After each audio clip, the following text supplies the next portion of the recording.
Here he comes. We're out here at Taney today throwing some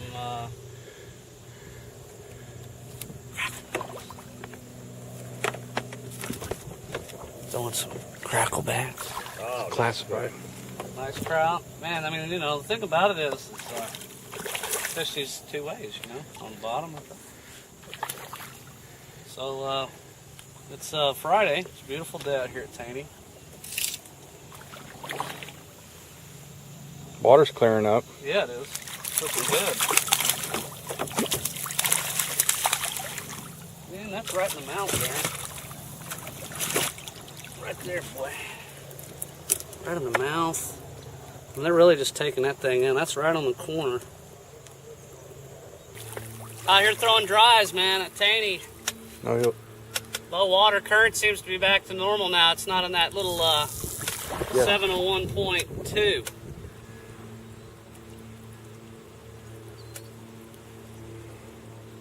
yeah. Oh my God, he's trying, Dad. I know it.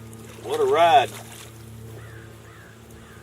He came right up, said, oh, boom. Oh, I love this rod. If you've never casted a Sage ZX 4-weight, man, I'll tell you, you guys are missing out on the baddest rod known to man. This is a quality trout on Taneycomo. We have several this size, especially at night. Night trip, man. You guys need to start planning them trips at night. Nice fish being caught. Look at that cook bow. Look at that beautiful trout. Oh, yeah. Right there, baby. Look at that trout right there. It's absolutely spectacular. Going right in his hole. Going right back in his hole. Yep. Going home. There's another big one right there. Shit.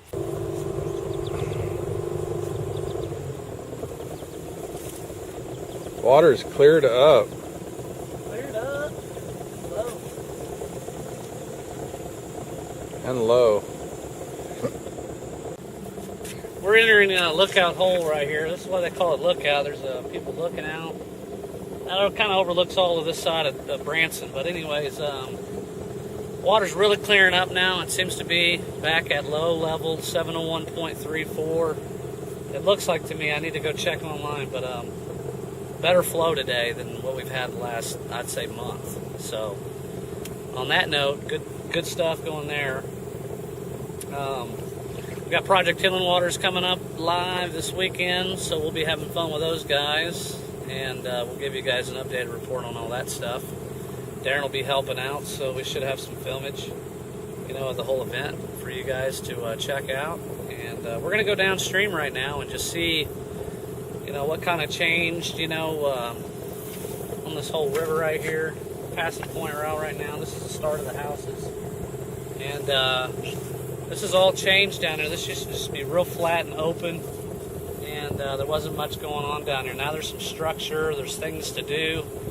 So we're trying to do a little bit more research down here as far as, you know, what current flows and if there's any better shoal type water. Now we have a lot of skinny water down here, so there should be a lot more current, a lot more to do down here. So we're going to go down here and check it out. We're not going to really fish it as much as just scope it because the water just turned on. It's about noon or 11, so they're still doing that. Between 11 and 2, you should see high water. But in the morning, man, and at night, you're golden. You got lots of low water here.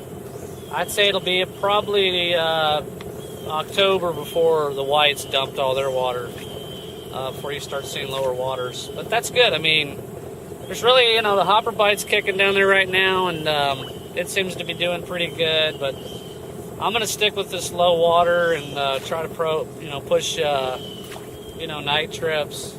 I'm going to stay in this low water and try to push night trips because I think that's where I want to be. I mean, there's a lot of big rainbows I'm seeing in this water today. Fish, you can tell, have a little bit more feeding behavior now. They seem to not be as picky on what they're feeding on. But back to the white. The thing with here is the trend will be, the run will be here. There goes a bass. The run will be here coming in October. Then after October, when they have low water down there, after they've dumped all their water, then, you know, we'll be ready for their run, for their spawn that's coming upstream. So, you know, we're about to have 3 months of good, solid fishing. I'm talking big streamers for the browns that are moving. You know, and we're going to try to get them as they go upriver. I mean, the thing about it is, about the end of September, we want to be really focused on, you know, night fishing trips. So, you know, I would say between now and, you know, probably November 1st, man, if you know how to cast, I would definitely be booking some night trips, man. It should be pretty stellar.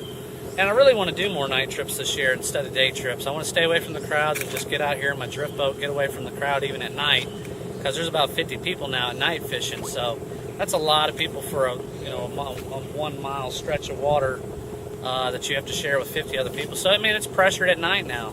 Not to say you ain't gonna hook them, but I'd say the more pressure, you know, the less fishing as far as big fish you're gonna get. So I try to get away from everybody, come downstream and swing in deeper water where you can't wade to it. So anyways, we'll keep you guys posted on this stuff down here. Today was phenomenal fishing, man. I mean, I just wrote a report and talked about, you know, it's been kind of, you know, you've had to really think about what you're going to throw, and you had to switch it up a lot, change up your presentations.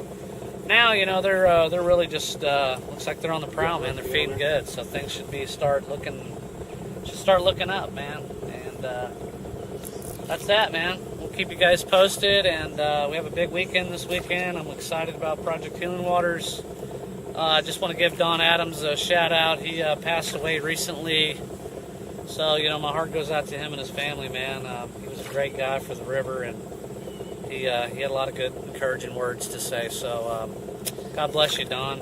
We'll see you on the other side.